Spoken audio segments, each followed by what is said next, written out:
Hey guys, Chris back from C&H Technology again. We got another quick video here for you guys. We had a client bring his machine over to us here, I think about 3 or 4 days back. It was on Friday or Saturday.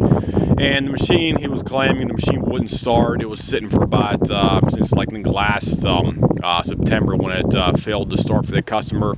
And we asked the customer if he, changed oil, did any kind of routine maintenance on the machine. And he claims he hasn't done the machine in probably like 3 or 4 years, and the thing is started having hard starting problems, wouldn't stay running, kept dying out on them.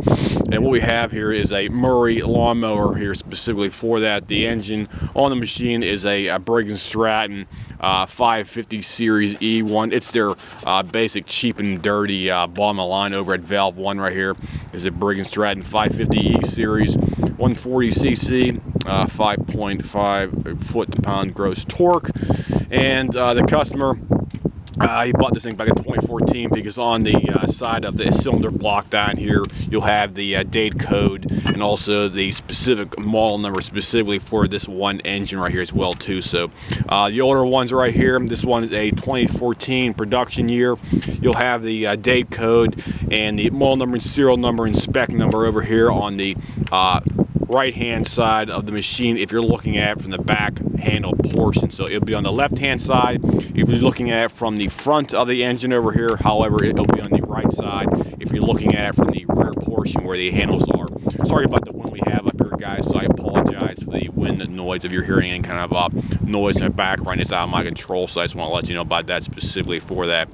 The guy came over here, dropped it off, and we found the oil was extremely low and the oil was extremely thick as well too. And the valve on the top one right here, it was totally out of spec on here for one thing. This thing is super loose on here. The bottom one wasn't too bad on here, but it's not a top dead center right now, but it was basically popping right out here on this stupid thing on here. And we find over here the top valve is extremely tight, guys. That's the top one on here. I'm pretty sure it's the exhaust valve. I don't have my book on me right now, but I'm pretty sure the top valve is the exhaust valve. And this thing is extremely tight. It won't even freaking move with my just pushing on with my fingers on here for that. I had to get a piece of one of my 3/8 driver things, extensions right here, and just try to push on this thing right here. And this thing is extremely tight moving. It doesn't even want to freaking budge at all. The bottom one, you can see right here, it is moving on here. That's the intake one. See that? The top one, it just won't freaking move at all, guys. It just won't move. And this thing was backfiring on us over here as well too.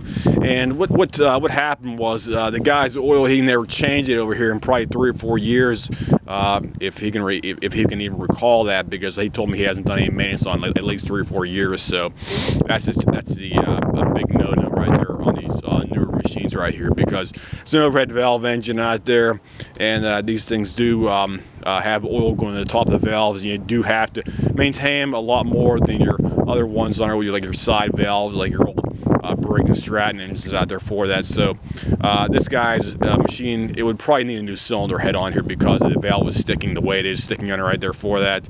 And customers don't want it done. So I just want to let you guys know that if you do have a problem similar to this where the machine is backfiring, it'd be a good idea to check the valve backlash on here. Check the valve backlash first and stuff like that, and also make sure the valves are freely moving on here as well too. This one, the bottom one's working okay on here, no problem, but the top one is extremely tight, and it's probably screwed up on the stem, because what happens is the oil starts caking up on there if you don't change the oil, or if the oil's low, it'll start getting extremely hot and it'll start trying to gall and seed itself up on the actual valve shaft right there for that one specific reason. So if you have a machine that won't start and it's popping and backfiring, and you already checked out the flywheel keyway and everything looks okay on that, more than likely you may have a problem with your valves, a valve backlash, or possibly one of the valves may be sticking, as is the case with this one right here. The top valve, like I said before, it's simply not budging. Just pushing on it with my finger right here, it will not move at all. The bottom one's working okay, however the top one is not working at all properly, and this thing was backfiring quite bad over here for that. So that's my review for this machine right here, guys. It's basically scrappy because the customer doesn't want to put the money into it to get a new cylinder head for that machine right here for that, because we can't even start the machine up over here properly and check out the drive unit and see if the carb is okay on it, but that's what it is, and we can't do anything else with the machine. So if anybody has any comments, questions, whatnot, feel free to leave me a message here, and I'll try to get back as soon as possible. I'll see you guys.